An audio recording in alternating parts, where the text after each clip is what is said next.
Ishonaveringlar, Toshkentda bunaqasini boshqa ko'rmaysizlar.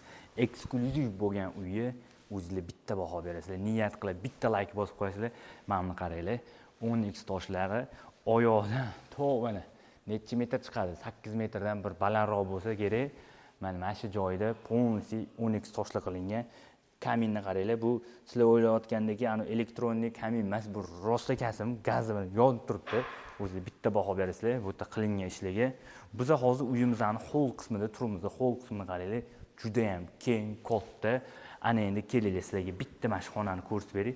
Mana bu yerda hammasi zina tarafi 10x toshlar qilingan. Mana patsentniklari bilan haqiqiy tosh va bu yerda sanuzel bo'lyapti. Qaranglar. Gostyoy sanuzelga shuncha mehr gap bo'lishi mumkin. Mebelning o'ziga menimcha 3 ta taxo kirib ketgan bo'lsa kerak.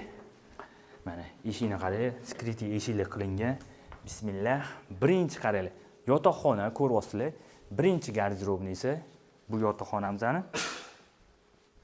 Va bu yoqqa keladigan bo'lsak, ikkinchi garderobnisi bo'ladi. Qaranglar.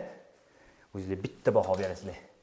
Mana shunaqa sanuzelga kiramiz. Sanuzel bu yoq tarafda yana bitta garderobni.